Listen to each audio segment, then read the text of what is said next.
தமிழ் பேசும் அனைத்து ஜோதிட நேயர்களுக்கும் அன்பான வணக்கங்க. கன்னி ராசிக்கு இந்த பதிவுனால என்ன நன்மை இருக்கு அப்படின்னு யோசிக்கிறீங்களா? அதை தெரிஞ்சுக்கிறதுக்கு முன்னாடி முருகப்பெருமான மனதார வேண்டிக்கோங்க. நீங்களும் நான் சொல்ற மந்திரத்தை 3 முறை சொல்லிக்கிட்டே உங்களால முடிஞ்சதுன்னா கமெண்ட் பாக்ஸ்ல ஒரு முறை கமெண்ட் பண்ணுங்க. ஓம் முருகா போற்றி, ஓம் முருகா போற்றி, ஓம் முருகா போற்றி. என்னை ஜெயிக்க வைத்த கந்தா கடம்பா கதிர்வேலா, நீதான் இந்த கன்னி ராசிக்காரர்களை வழிநடத்தி வாழ்க்கையில செழிக்க வைக்க வேண்டும். முருகனின் காலடியை தொட்டு வணங்கி நான் இந்த பதிவை தொடங்குறேங்க. தினமும் உங்களுக்கு கிரகநிலை மாற்றத்தால் வரக்கூடிய சுப பலன்களை அறிய கட்டாயம் சப்ஸ்கிரைப் பண்ணி பெல் பட்டன் அப்புறம் ஆல்னு ஆப்ஷன் இருக்கும், அதையும் கொடுத்து வைங்க. ஒவ்வொரு பதிவும் உங்களைய வெற்றியடைய வைக்க வேண்டும் அப்படிங்கிற எண்ணத்துல தாங்க போட்டுட்ருக்கோம். நம்ம இந்த வீடியோ பதிவில் கன்னிராசிக்காரங்களுக்கு நவம்பர் மாத பலன்களை பற்றி விரிவாக பார்க்க போகிறோங்க. இந்த பதிவில் உங்களுக்கு இந்த பலன்கள் சாதகமாக பாதகமாக இருந்தால் அது எப்படி சாதகமாக மாற்றிக்கலாம், மேலும் விரிவான நட்சத்திர பலன்கள் மற்றும் பரிகாரங்களை பார்க்கும்போது உங்களுக்கு கூடுதல் விவரங்களாக இருக்கும். அந்த வகையில் கன்னிராசிக்காரங்க நல்லது கெட்டதை முழுசாக தெரிஞ்சவங்க, புதன் பகவானை ராசி அதிபதியாக கொண்டவங்க, எல்லா இடங்கள்லையும் நேர்மையையும் உண்மையை மட்டுமே நம்பக்கூடியவங்க. உங்களுக்கு சொந்தமோ பந்தமோ அது தப்புனா அது தப்பு தான், வெட்டு 1 துண்டு 2ன்னு பேசக்கூடியவங்க. உங்களை ஒருத்தர் பஞ்சாயத்து கூட்டிட்டு போறார் அப்படின்னா நீங்க கூட்டிட்டு போறவர் பக்கமெல்லாம் சப்போர்ட் பண்ண மாட்டீங்க. எந்த தரப்புல நியாயம் இருக்குதோ அங்கதான் நீங்க சப்போர்ட் பண்ணுவீங்க. உண்மை நியாயத்துக்கு மட்டுமே என்னைக்குமே கை கொடுப்பீங்க. உண்மைக்கு புறம்பா எந்த ஒரு விஷயத்தையுமே செய்ய மாட்டீங்க. இதனாலதான் கன்னிராசிக்காரங்களுக்கு நிறைய கஷ்டங்களும் துன்பங்களும் அதிகமாகவே ஏற்பட்டு இருக்கு. புதுமையான சிந்தனைகளுக்கு சொந்தக்காரங்க, பூ போல மனசு, கோபத்தை மறைச்சிட்டு சிரிப்பை மட்டும் காட்டக்கூடியவங்க. எடுத்த காரியத்தை எப்படியாவது முடிச்சிடணும் அப்படிங்கிறதுக்காக கஷ்டப்பட்டு போராடக்கூடியவங்க. தங்களுடைய கஷ்டத்தையும் கண்ணீரையும் கடுகு அளவு கூட மற்றவங்களுக்கு தெரியாமல் பார்த்துப்பாங்க. இதனால் பார்க்குறவங்க எல்லாருமே கன்னிராசியா இவங்களுக்கு என்னப்பா சூப்பராக இருக்காங்க, இவங்களுக்கு என்ன குறைச்சல் அப்படின்னு தான் நினச்சிட்டு இருக்காங்க. ஆனால் சாப்பாட்டுக்கு கூட கஷ்டப்படுறது உங்களுக்கு மட்டும்தாங்க தெரியும். கஷ்ட காலத்தில் திரும்பி பார்க்க கூட ஆள் கிடையாது. ஏதோ தட்டு தடுமாறி எந்திரிச்சு நிற்கிறப்போ உங்களை குறை சொல்கிறதுக்குனே நிறைய பேர் தேடி வருவாங்க. உங்கள் சொந்தக்காரங்க நண்பர்களுக்கு ஒரு தேவை இருக்குதுனா மட்டும்தான் உங்ககிட்ட வருவாங்க. அந்த தேவை முடிஞ்ச உடனே உங்களை தூக்கி போட்டுருவாங்க. மறுபடியும் அவங்க உங்ககிட்ட உதவின்னு கேட்பாங்க. அவங்க உங்களுக்கு முன்னாடி பண்ண துரோகத்தை எல்லாமே மறந்துட்டு மீண்டும் அவங்களுக்காக உதவி செஞ்சு ஏமாறக்கூடியவங்க தான் நீங்க. வாழ்க்கையில எப்படியாவது முன்னேறணும் அப்படிங்கிறதுக்காக தினம் தினம் கஷ்டப்பட்டு உழைக்கிறவங்க தான் கன்னிராசிக்காரங்க. கடந்த காலகட்டங்களில் தங்களுடைய வாழ்க்கையில நீங்க நல்லது நடக்க போகுதுன்னு நினைச்சிட்டு இருந்திருப்பீங்க. ஆனா உங்களுக்கு அந்த டைம்ல ஒரு மிகப்பெரிய ஏமாற்றம் தான். புதுசா ஒரு சில பிரச்சனைகளும் கஷ்டங்களும் தானாகவே உங்களை தேடி வந்திருக்கும். கன்னிராசிக்காரங்க சொந்த பந்தத்தை இழந்தாங்க, சொத்துக்களை இழந்தாங்க, தங்களுக்கு நெருக்கமா இருக்கக்கூடிய உறவுகளையுமே இழந்தாங்க. கடைசியா நான் மட்டும்தான் எல்லாத்தையுமே இழந்துட்டு நிக்கிறதா இருக்குது, எனக்கு உயிர் வாழவே பிடிக்கலன்னு சொல்லிட்டு இருக்காங்க. இதுக்கு மேலே என்னால் வாழவே முடியல சாமி, தயவு செஞ்சு என்னை உன் கூடையே கூட்டிகிட்டு போயிரு. நான் இவ்வளவு கஷ்டப்பட்டதுக்கப்புறம் எனக்கு வாழ்க்கையில் வாழணுங்கிற எண்ணம் சுத்தமாகவே போயிடுச்சு. உங்கள் மனசில் கவலையும் துன்பமும் தான் அதிகமாகவே இருக்குதுங்க. நீங்கள் செய்யக்கூடிய ஒவ்வொரு விஷயத்தையுமே தடுப்பதற்கும் உங்களை அவமானப்படுத்துவதற்கும் இங்கே நிறைய நபர்கள் முயற்சி பண்ணிகிட்ருக்காங்க. இது எல்லாமே தெரிஞ்சுமே கூட நீங்கள் என்னமோ பண்ணுங்க, எனக்கு என்ன வந்துச்சு அப்படின்னு தன்னுடைய வேலையில் மட்டும் என்னென்னைக்குமே குறிக்கோளாக இருக்கவங்க தான் நீங்கள். ஏன் எனக்கு மட்டும் ஏன் இவ்வளவு கஷ்டம் வருது, என்னோட வாழ்க்கையில் நான் யாருக்குமே கெடுதலையோ கஷ்டத்தையோ துன்பத்தையோ கொடுத்ததில்லை, எனக்கு மட்டும் ஏன் இந்த மாதிரி எல்லாமே நடக்குது அப்படின்னு தான் பெரும்பாலான நபர்கள் சொல்லிட்டு இருக்கீங்க. கன்னிராசிக்காரங்களுக்கு பிரச்சனைங்கிறது வரும், அது கொஞ்ச நாள் இருக்கும், அதுக்கப்புறம் இந்த பிரச்சனை போயிடும். இந்த மாதிரி பிரச்சனை வரும் போகும் அப்படிங்கிற நிலைமையில தான் நிறைய நபர்கள் வாழ்ந்துட்டு இருக்கீங்க. நீங்க என்னதான் பிரச்சனையை தவிர்த்தாலும் ஏதாவது ஒரு சூழல்ல உங்களை நோக்கி பிரச்சனையும் கஷ்டமும் வந்துக்கிட்டு தாங்க இருக்கு. ஆனா இனி வரக்கூடிய நாட்கள்ல உங்களுக்கு இன்பத்தையும் மகிழ்ச்சியை மட்டுமே தரக்கூடிய ஒரு காலகட்டமாகவே அமைஞ்சிருக்குது. இதனால் வரைக்கும் நடந்த கெட்ட விஷயம் எல்லாமே விட்டுருங்க. இனி வரக்கூடிய நாட்கள்ல உங்களுக்கு எப்படிப்பட்ட நன்மைகள் நடக்க போகுது அப்படிங்கறத நம்ம தொடர்ந்து பார்க்க போறோங்க. அந்த வகையில் உங்களுக்கு நவம்பர் மாத கிரக நிலைகள் எப்படி அமைஞ்சிருக்குன்னு பார்க்கலாங்க. ராசியில் சுக்கிர பகவான், தைரிய வீரியஸ்தானத்தில் செவ்வாய் பகவான், தன வாக்கு குடும்பஸ்தானத்தில் சூரிய பகவான், அவர் கூடவே புதன் பகவானும் கூட்டணியில் இருக்காங்க. ரண ருண ரோகஸ்தானத்தில் சனி பகவானும் ராகு பகவானும் கூட்டணியில் இருக்காங்க. லாபஸ்தானத்தில் குரு பகவானும், அயன சயன போகஸ்தானத்தில் கேது பகவானும், இப்படி கிரகங்கள் வலம் வராங்க. சூரியன் சுக்கிரன் இணைந்து மூல திரிகோண வீட்டில் இருக்காங்க. இதனால சூரியன் சூரியன் நீச்சம் அடைந்திருக்கிறதுனால நீச்சபங்க ராஜயோகம் கிடைக்குதுங்க. மேலும் சுக்கிரனும் புதனும் இணைந்து லக்ஷ்மி நாராயண யோகத்தை தரப்போறாங்க. சூரிய பகவான் 16ஆம் தேதிக்கு பிறகு செவ்வாயின் வீடான விருச்சக ராசிக்கு பயிற்சி ஆகிறாருங்க. துலாம் ராசியிலிருந்து அதே வீட்டில் 26ஆம் தேதிக்கு பிறகு சுக்கிர பயிற்சியும் இருக்குதுங்க. ஏற்கனவே அங்கு செவ்வாய் ஆட்சி பலத்துடன் இருக்கிறாருங்க. குருவுடைய பார்வையும் அங்கு இருக்குது.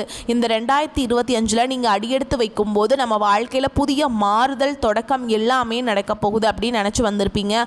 ஆனால் உங்களுக்கு அந்த டைமில் இந்த மார்ச் மாதத்தில் பார்த்திங்கன்னா சனி பயிற்சி மூலமாக கண்டக சனி அப்படிங்கிறது நடக்க ஆரம்பிச்சிருக்கும். இதன் மூலமாக நிறைய கஷ்டங்கள், துன்பங்கள், இழப்புகள் மட்டுமே பெரும்பாலும் கன்னிராசிக்காரங்க சந்திச்சுட்டு இருந்திருப்பீங்க. இப்போ 2025 10 மாதங்கள் அப்படிங்கிறது முழுமையாக முடிஞ்சிருச்சுங்க. மீதி இருக்கக்கூடிய 2 மாதங்களும் அடுத்து 2026 தொடக்கத்தில் இருக்கக்கூடிய முதல் 4 மாதங்களை பொறுத்த வரைக்கும் நல்ல ஒரு முன்னேற்றத்தை தரக்கூடிய ஒரு காலகட்டமாகவே பார்க்கப்படுது. உங்களுக்கு முதலாவதாக பார்த்திங்கன்னா சனியுடைய வக்ர நிவர்த்தியும், அடுத்ததாக குருவுடைய வக்ர நிவர்த்தியும், சூரிய பயிற்சியும், சுக்கிர பயிற்சியும், இந்த 4 ராஜ கிரகங்களுடைய ஒட்டுமொத்த பயிற்சி பலன்களும் உங்களுக்கு வரக்கூடிய நாட்களில் முழுமையாக கிடைக்க போகுது. இதன் மூலமாக கடந்த காலகட்டங்கள் உங்கள் வாழ்க்கையில் நீங்கள் எதையெல்லாமே இழந்துட்டு கஷ்டப்பட்டு வருத்தப்பட்டு இருக்கீங்களோ அது அனைத்தும் பெறக்கூடிய ஒரு காலகட்டமாகவே பார்க்கப்படுது. இதில் முதலாவதாக பார்த்தீங்கன்னா சனியுடைய வக்ர நிவர்த்தி அப்படின்னா என்ன நிறைய பேர் கேட்பீங்க. இப்போ பார்த்தீங்கன்னா உங்களுக்கு இந்த கண்டக சனி அப்படிங்கிறது ஆரம்பித்து நடந்துட்டு இருக்குது. சனி பகவான் உங்களுக்கு மைனஸாக மட்டுமே செயல்பட்டு கொண்டிருக்கிறாருங்க. இனி வரக்கூடிய ஒரு 6 மாத காலகட்டங்களுக்கு உங்களுக்கு முழுவதுமாகவே பிளஸ்ஸாக மட்டுமே செயல்பட போறார். இதன் மூலமாக நல்ல ஒரு முன்னேற்றம் அப்படிங்கிறது உங்கள் வாழ்க்கையில் ஏற்பட போகுது. அடுத்ததாக பார்த்தீங்கன்னா குருவுடைய வக்ர நிவர்த்தி உங்களுடைய ராசியில் 8ஆம் இடத்துக்கு பார்த்தீங்கன்னா குரு பகவான் வரப்போறார். இதன் மூலமாக ஒட்டுமொத்த குரு பயிற்சி பலன்களும் உங்களுக்கு முழுமையாக கிடைக்கிறதுனால பொருளாதாரத்தில் கடந்த காலகட்டங்களில் நிறைய இழப்புகள் சந்திச்சிருப்பீங்க. அது அனைத்தும் வரக்கூடிய நாட்களில் முழுவதுமாக ஈடுகட்டக்கூடிய அளவுக்கு நல்ல ஒரு வளர்ச்சி அப்படிங்கிறது உங்கள் வாழ்க்கையில் அடுத்ததாக வரப்போகுது. அடுத்ததாக பார்த்தீங்கன்னா சுக்கிர பயிற்சியை பொறுத்த வரைக்கும் இது பொது பலன்களாகவே பார்க்கப்பட்டாலும் கன்னிராசிக்காரங்களுக்கு நல்ல ஒரு கூடுதல் முன்னேற்றம் அப்படிங்கிறது இந்த சுக்கிர பயிற்சி மூலமாக ஏற்பட போகுது. கடந்த காலகட்டங்களில் நல்ல ஒரு வேலைங்கிறது கிடைச்சிருக்காது. ஏதோ ஒரு கிடைக்கிற வேலைக்கு ஒரு 10,000 சம்பளத்துக்கோ 15,000 சம்பளத்துக்கோ பிடிக்காத ஒரு வேலையை குடும்ப கஷ்டத்துக்காக வேறு வழியே இல்லாமல் செஞ்சுட்டு இருந்திருப்பீங்க. ஆனால் இனி வரக்கூடிய நாட்களில் நீங்கள் படித்த படிப்புக்கு ஏற்ற மாதிரியும் உங்களுக்கு பிடிச்ச மாதிரியும் நீங்கள் ஒரு அரசாங்க வேலைக்கு ட்ரை பண்ணாலும் சரி, ஒரு ஐடி ஜாப், பிரைவேட் ஜாபோ, பேங்க் ஜாபோ, நீங்க எங்க வேலைக்கு ட்ரை பண்ணாலும் அந்த ஜாப் அப்படிங்கிறது உங்களுக்கு நிச்சயமாக கிடைக்க போகுதுங்க. கோர்ட்டு கேஸ்ன்னு ரொம்ப நாட்கள் அலைஞ்சிட்டு இருக்க நபர்களுக்கு விரைவில் உங்களுக்கு சாதகமாகவே தீர்ப்பு வரும். சொத்து பிரச்சனையும் உங்களுக்கு சாதகமாகவே முடியும். சனி பகவானுடைய பார்வை உங்களுக்கு நேரடியாகவே இருக்குது. இதன் மூலம் வருமானம் அப்படிங்கிறது பல வழிகளில் வரும். தொழிலில் லாபம் சற்று அதிகமாகவே கிடைக்கும். அரசியல்வாதிகளை பொறுத்த வரைக்கும் புதிய பொறுப்புகள், புதிய பதவிகள் எல்லாமே தானாகவே உங்களை சேரும். ராகு கேதுவால் உங்களுடைய செல்வாக்கு உயரும், உடல் ஆரோக்கியம் மேம்படும், சங்கடங்கள் நீங்கும். மறைமுகமாக உங்கள் தொழில் வாழ்க்கையிலும் சரி, இல்லற வாழ்க்கையிலும் சரி நிறைய நபர்கள் தொல்லை கொடுத்துருப்பாங்க. இனி அவங்களுடைய தொந்தரவுங்கிறது முழுவதுமாகவே இருக்காதுங்க. கடந்த காலகட்டங்களில் நீங்களும் ஒரு கம்பெனியில் இரவு பகல் பார்க்காம உழைச்சிட்டு இருந்திருப்பீங்க. உங்களுடைய சொந்த கம்பெனியாக நினைச்சு வேலை செஞ்சிருப்பீங்க. ஆனால் உங்களுக்கு இது நாள் வரைக்கும் சரியான ஒரு அங்கீகாரம் அப்படிங்கிறது கிடைச்சிருக்காது.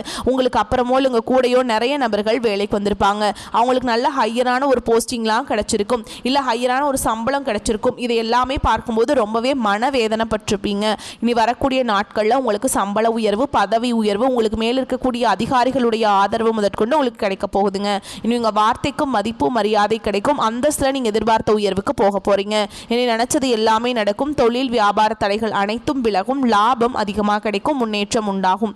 வரவேண்டிய பணம் விரைவில் கைக்கு சேரும். குடும்பத்தில் நெருக்கடிகள் விலகும். செல்வாக்கு அந்தஸ்து உயரும். வெளிநாட்டு முயற்சிகள் வெற்றியை தரும். தொழில் இருந்த தடைகள் விலகுவது மட்டும் இல்லாமல் சிலர் புதிதாக தொழில் தொடங்குவீங்க. உற்பத்தியில் இருந்த தடைகள் நீங்கி தொழிலை விரிவு செய்வீங்க.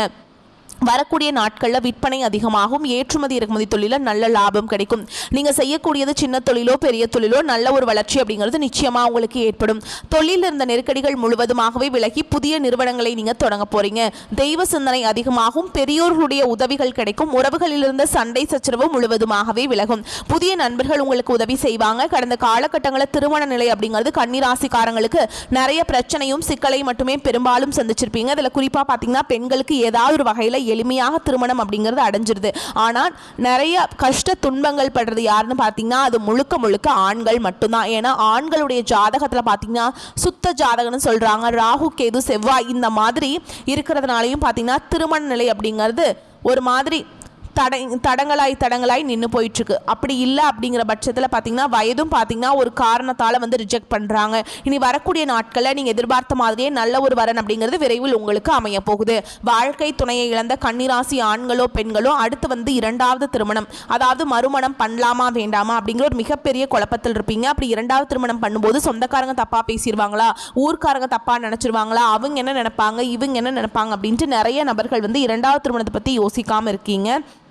இப்படி இருக்கக்கூடிய பொருளாதார சூழலும் இப்போ இருக்கக்கூடிய காலகட்டத்தையும் வச்சு பார்க்கும்போது ஒரு சிங்கிள் பேரண்டால் இந்த சொசைட்டியில் சர்வே பண்ணுறது ரொம்ப ரொம்ப கஷ்டங்க. நீங்கள் எதிர்பார்த்த மாதிரியே நல்ல ஒரு மறுவாழ்க்கை அப்படிங்கிறது விரைவில் உங்களுக்கு அமையும். குழந்தை பாக்கியத்துக்காக எங்கே கன்னிராசி நேயர்கள் பார்த்தீங்கன்னா எங்களுக்கு மேரேஜ் ஆகி 3 வருஷம் ஆகுது சாமி, 5 வருஷம் ஆகுது, 8 வருஷம் ஆகுது, நாங்களும் போகாத ஹாஸ்பிட்டல் இல்லை, பார்க்காத ட்ரீட்மெண்ட் இல்லை, வாரத்தில் 3 நாள் முருகன் கோவிலுக்கு போய் வழிபாடு செஞ்சுட்டு வந்துட்டுருக்கோம், ஆனால் எங்களுக்கு குழந்தை பாக்கியமே இல்லை சாமி அப்படின்னு நிறைய நபர்கள் சொல்கிறீங்க. கண்டிப்பாக வரக்கூடிய ஒரு 6 மாத காலகட்டங்களில் உங்களுக்கு விரைவில் உடல் சார்ந்த பிரச்சனைகள் அனைத்தும் முழுவதுமாக நிவர்த்தியாகி நிச்சயமாக உங்களுக்கு குழந்தை பாக்கியம் அப்படிங்கிறது விரைவில் உண்டாகும். பிரிந்திருக்கக்கூடிய கணவன் மனைவி எல்லாமே பார்த்தீங்கன்னா டிவோர்ஸ்க்காக அப்ளை பண்ணி வெயிட் பண்ணிட்டு இருப்பீங்க.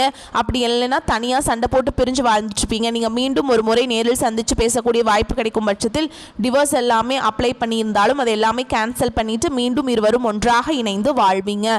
காதல் ராசி அப்படின்னாவே அது கன்னிராசி அப்படிங்கிற ஒரு பெயர் வந்து முன்னொரு காலத்தில் இருந்ததுங்க. ஆனால் இப்போ பார்த்தீங்கன்னா பெரும்பாலும் காதல் அடிக்கடி சண்டை சச்சரவு ஈகோ பிரச்சனை மூலமாக நிறைய காதல்கள் பிரேக்கப் ஆயிட்டு இருக்கு. அப்படி இல்லைனா வீட்டில் போய் சொல்லும்போது பெற்றோர்கள் வந்து உங்களுடைய காதலுக்கு தடையாக நிற்கிறாங்க. ஆனால் இனி வரக்கூடிய நாட்களில் உங்களுடைய காதலை வெளிப்படுத்தும் போது அந்த காதல் கண்டிப்பாக கைகூடும். வீட்டில் போய் சொல்லும்போது பெற்றோர்களை உங்களுக்கு முன்னாடி நின்று திருமணம் செய்து வைக்கக்கூடிய வாய்ப்புகளும் அதிகமாகவே உள்ளது. இனி வரக்கூடிய நாட்களில் கடினமான காரியத்தையுமே சுலபமாக செஞ்சு முடிப்பீங்க. உங்கள் எளிமையான பேச்சு திறமையால் நீங்கள் அனைவரையுமே கவர்ந்திருப்பீங்க. சமூகத்தில் உங்கள் பெயருக்கும் புகழுக்கும் படிப்படியாக முன்னேற்றம் வரப்போகுது. சிலருக்கு படிப்பதற்காகவும் வேலை விஷயமாகவும் தொழில் விஷயமாகவும் வெளியூர் வெளிநாடு போகக்கூடிய வாய்ப்புகள் எல்லாமே கிடைக்க போகுது. உங்கள் குடும்பத்தில் கடந்த காலகட்டங்களில் எந்த ஒரு சுப நிகழ்ச்சியுமே நடந்திருக்காது. இதை நினச்சி வீட்டில் இருக்கக்கூடிய பெரியவங்க எல்லாமே ரொம்பவே வருத்தப்பட்டு இருந்திருப்பாங்க. இனி வரக்கூடிய நாட்களில் குடும்பத்தில் திருமணம் சீமந்தம் புதிதாக வீடு கட்ட ஆரம்பிப்பீங்க. கிரக பிரவேசம் போன்ற சுப நிகழ்ச்சிகள் எல்லாமே நடக்க போகுது. கன்னிராசியை பொறுத்த வரைக்கும் நீங்கள் ஆண்களோ பெண்களோ அரசு வேலையோ தனியார் வேலையோ கூலி வேலையோ நீங்கள் எதிர்பாராத வருமானம் அப்படிங்கிறது உங்களுக்கு இரட்டிப்பு மடங்காக கிடைக்க போகுது. சேமிப்பு அப்படிங்கிறது பல மடங்காக உயரப்போகுது. இதன் மூலமாக கடந்த காலகட்டங்களில் ஏற்பட்ட கடன் பிரச்சனை அனைத்தும் வரக்கூடிய நாட்களில் முழுவதுமாக நிவர்த்தியாக போகுது. நீங்கள் போய் ஒரு கன்னிராசிக்காரங்களை பார்த்து கேட்டிங்க அப்படின்னா எனக்கு 3 லட்சம் இருக்குதுங்க, 5 லட்சம் இருக்குதுங்க, 10 லட்சம் இருக்குதுங்கன்னு சொல்லுவாங்க. கடன் இல்லாத கன்னிராசிக்காரங்களை நீங்கள் பார்க்குறது ரொம்ப ரொம்ப அரிது. இந்த 2025 நீங்கள் ஏற்பட்ட கடன் பிரச்சனை அனைத்தும் பார்த்தீங்கன்னா நீ வரக்கூடிய ஒரு 6 மாத காலகட்டங்களில் முழுவதுமாகவே உங்களுக்கு நிவர்த்தியாக போகுது. இந்த நவம்பர் மாதம் முதல் பார்த்தீங்கன்னா உங்களுக்கு புதிய உறவு, புதிய காதல், புதிய நண்பர்களுடைய பழக்க வழக்கங்கள் எல்லாமே இருக்கிறதுனால நல்ல ஒரு தொழில் முன்னேற்றமாக இருக்கட்டும், இல்லை குடும்ப வாழ்க்கையில் ஒரு முன்னேற்றமாக இருக்கட்டும், விரைவில் உங்கள் வாழ்க்கையில் எல்லா ஒரு மரியாதையும் மற்ற ராசிக்காரங்க மாதிரியும் கன்னிராசிக்காரங்க ஒரு நல்ல ஒரு முன்னேற்றத்திற்கு போகக்கூடிய நாட்களாகவே பார்க்கப்படுதுங்க. கன்னிராசி மற்றும் கன்னி லக்னத்திற்கு அருமையான காலகட்டமாக இந்த காலகட்டம் இருக்குதுங்க. உங்களுடைய அடையாளமாக இருக்கும் புதன் பகவான் 2ஆம் இடமான தனஸ்தானத்தில் சுக்கிரனுடன் சேர்ந்து லக்ஷ்மி நாராயண யோகத்துடன் பயணம் செய்ய போறார். செல்வ செழிப்பு அற்புதமாக இருக்கும். பொருளாதாரத்தில் முன்னேற்றம் அடைவீங்க. பண வரவு அபரிவிதமானதாக இருக்கும். உங்களுடைய பேச்சுக்கு மரியாதை ஏற்படும். அப்பா சொத்துக்கள் உங்களுக்கு கிடைக்கும் வாய்ப்புள்ளது. சொந்த பந்தங்கள் கூட பிறந்தவங்களுடனான பிரச்சனைகள் எல்லாமே நீங்கி கையெழுத்து போடுவார்கள். இனி உங்களுக்கு சாதகமாக எல்லாருமே இருப்பாங்க. செவ்வாய் ஆட்சி பலம் பெற்று குரு பார்வையில் இருப்பதால் சொத்து பிரச்சனைகள் இருந்தால் அது நீங்கும். கிரகங்கள் வலுவாக இருப்பதால் சொத்து சார்ந்த பிரச்சனைகள், பணம், குடும்பம் சார்ந்த விஷயங்கள், பாக பிரிவினைகள் போன்றவற்றை செய்வது நன்மையை தரும். சுக்கிரன் ஆட்சி பலம் பெற்றிருப்பதால் தந்தை மூலமாக செயல்படுத்துவது உங்களுக்கு சாதகமாக அமையும். முயற்சியை கைவிடாமல் இருப்பது நன்மையை தரும். என்ன விஷயமாக இருந்தாலும் அதில் ஜெயித்து காட்டுவீங்க. மன ரீதியாக மன தைரியத்தை கொடுக்கும். அதே மாதிரி கூட பிறந்தவர்களால் நன்மைகள் அதிக அளவில் ஏற்படுங்க. எதை தொட்டாலும் வெற்றி ஏற்படும். 12ஆம் அதிபதியாக இருக்கக்கூடிய சூரிய பகவான் நீச்சபங்க ராஜயோகத்தை பெற்று 3ஆம் வீட்டிற்கு வந்து குரு பார்வையில் நிற்பதால் அற்புதமான யோகங்கள் ஏற்படும். 12ஆம் அதிபதி மறைந்து குரு பார்வை பெறும் பொழுது விபரீத ராஜயோகம் ஏற்படும். பயணங்கள் மூலமாக சந்தோஷங்கள் ஏற்படும். கணவன் மனைவிக்குள்ள அந்யோன்யம் அதிகரிக்கும். சண்டை சச்சரவுகள் இருந்தாலும் இந்த காலகட்டம் குடும்பத்தில் அன்பு பெருகும். குடும்பத்தில் இருந்த இருள் நீங்கும். குரு பகவான் 4-7 11ஆம் தேதிக்கு பிறகு வக்ரமாகிறாருங்க. குடும்பம், கணவன், மனைவி, வீடு, மனை, சொத்து சார்ந்த விஷயங்களை 11ஆம் தேதிக்குள்ள பேசி முடிச்சு கொள்வது நல்லதுங்க. அதற்கு பிறகு செய்தால் மெதுவாக நடக்கும். சனி 28ஆம் தேதிக்கு பிறகு வக்ர நிவர்த்தி ஆகிறாருங்க. சனி வக்ரமாக இருந்ததால் கடன், வேலை, குடும்பம் சார்ந்த விஷயங்கள் எல்லாம் 28ஆம் தேதி வரை அற்புதமாக இருக்கும். அதற்கு பிறகு ஸ்லோவாக நடக்க ஆரம்பிக்கும். அதனால் முன்கூட்டியே செஞ்சுக்கோங்க. உங்களுடைய ஜாதகத்தில் வக்ரமாக இருப்பதால் யோகம் அதிகமாக வேலை செய்யும். இல்லையெனில் 28ஆம் தேதிக்கு பிறகு யோகம் உண்டாகும். வாக்குஸ்தான் அதிபதி நன்றாக இருப்பதால் உங்கள் பேச்சுக்கு மதிப்பு மரியாதை அதிகரிக்கும். உங்களுடைய செயலுக்கு பெயர் புகழ் ஏற்படும். எதை தொட்டாலும் வெற்றி பெறும் யோகங்களை பெறுவீங்க. இந்த காலகட்டத்தில் வீண் அலைச்சல்கள் குறையும். எடுத்த காரியத்தை செய்து முடிப்பதில் தடங்கள் ஏற்பட்டு நீங்கும். தேவையற்ற மனக்கவலை உண்டாகும். வழக்கு விவகாரங்களில் தாமதமான போக்கு காணப்படும். நிர்பந்தமாக வெளியூர் பயணம் செல்ல நேரலாம். தொழில் வியாபாரத்தில் எதிர்பாராத சிக்கல் ஏற்பட்டு பின்னர் சரியாகும். சரக்குகளை வாடிக்கையாளர்களுக்கு அனுப்பும் பொழுது கவனம் தேவைங்க. உத்தியோகத்தில் சரியாக முடிவெடுக்க வேண்டும் என்ற கவலை உண்டாகும். சக ஊழியர்களிடம் கவனமாக பேசுவது நல்லது. குடும்பத்தில் இருப்பவர்களால் வீண் பழி ஏற்பட வாய்ப்பு இருக்குதுங்க. எதிர்பாராத செலவு உண்டாகும். கணவன் மனைவிக்கிடையே சிறு சிறு மனஸ்தாபங்கள் வரலாம். பிள்ளைகளின் செயல்பாடுகளுக்கு கவனம் தேவைங்க. ஆயுதங்களை பயன்படுத்தும் பொழுது கவனம் தேவை. பெண்களுக்கு தேவையற்ற சில காரியங்களை செய்ய வேண்டி இருந்தாலும் அதன் மூலம் நன்மைகள் உண்டாகும். மாணவர்களுக்கு கல்வியில முன்னேற்றம் காண வேண்டும் என்ற ஆர்வம் உண்டாகும். விளையாட்டு போட்டிகளில் திறமைகள் வெளிப்படும். மேலும் உங்களை பொறுத்த வரைக்கும் நட்சத்திர பலன்களை பார்க்கலாங்க. அந்த வகையில் உத்திர நட்சத்திரம் 2ஆம் பாதம், 3ஆம் பாதம், 4ஆம் பாதம். உங்களை பொறுத்த வரைக்கும் தானும் மகிழ்ச்சியாக இருக்க வேண்டும், தன்னுடன் பழகுபவர்களும் மகிழ்ச்சியாக இருக்க வேண்டும் என்ற எண்ணம் மேலோங்கும். நிதானமாக பேசுவது காரிய வெற்றிக்கு உதவும். மற்றவர்களின் காரியங்களில் ஈடுபடும் பொழுது கவனம் தேவைங்க. உழைப்பு வீணாகலாம். எனவே திட்டமிட்டு எதையும் செய்வது நன்மையை தரும். தொழில் வியாபாரத்தில் கூடுதல் கவனம் செலுத்துவது நல்லது. வாடிக்கையாளர்களை அனுசரித்து நிதானமாக பேசுவது நன்மையை தரும். அடுத்ததா அஸ்த நட்சத்திரம். உங்களை பொறுத்த வரைக்கும் கடனுக்கு பொருட்களை அனுப்பும் பொழுது எச்சரிக்கை தேவை. உத்தியோகத்தில் இருப்பவர்கள் கூடுதலாக உழைக்க வேண்டியிருக்கும். மேல் அதிகாரிகளுடன் கவனமாக பேசுவது நன்மையை தரும். குடும்பத்திற்கு தேவையான பொருட்களை வாங்குவீங்க. கணவன் மனைவிக்கிடையே கருத்து வேற்றுமை உண்டாகலாம். பிள்ளைகளிடம் கோபத்தை காட்டாமல் அனுசரித்து செல்வது நல்லதுங்க. அடுத்ததா சித்திரை நட்சத்திரம் 1ஆம் பாதம், 2ஆம் பாதம். உங்களை பொறுத்த வரைக்கும் திட்டமிட்டு செய்யும் காரியங்கள் வெற்றிகரமாக முடியும். கோபத்தை குறைப்பது நன்மையை தரும். கலைத்துறையினருக்கு மிகவும் நன்மை பயக்கும் காலமாக இது அமையும். தொடர் பணிகளால் களைப்படைவீர்கள். வாழ்க்கையின் முக்கிய முடிவுகளை எடுப்பீங்க. அரசியல்வாதிகளுக்கு உற்சாகமான காலமாக அமையும். கட்சி பணிகளுக்காக கடுமையாக உழைக்க வேண்டியிருக்கும். நேரத்தை வீணாக்காமல் உபயோகப்படுத்திக் கொள்வது புத்திசாலித்தனம்ங்க. உங்களை பொறுத்த வரைக்கும் பரிகாரம் அப்படின்னு பார்த்தோம்னா நவ கிரகத்தில் வீற்றிருக்கக்கூடிய புதன் பகவானை வணங்கி வர உங்களுக்கு எல்லா கஷ்டங்களும் நீங்கும். உங்களை பொறுத்த வரைக்கும் சந்திராஷ்டமம் தினங்கள்னு பார்த்தீங்கன்னா நவம்பர் 5, 6 இந்த 2 நாட்கள் சந்திராஷ்டமம் இருக்குதுங்க. இந்த நாட்களை நீங்கள் ரொம்பவே கவனமாக இருக்கணும். எங்கும் கவனம், எதிலும் கவனம். உங்களை பொறுத்த வரைக்கும் அதிர்ஷ்டமான தினங்கள்னு பார்த்தோம்னா நவம்பர் 13, 14, 15 இந்த நாட்களை சுபகாரியங்கள் செய்ய பயன்படுத்திக்கோங்க. நன்மைகளை கொண்டு முடியும். வரக்கூடிய வாய்ப்புகளை மட்டும் கெட்டியாக பிடிச்சுக்கோங்க. வாழ்த்துக்கள். நன்றி, வணக்கம். வாழ்க வளமோடு நலமோடு.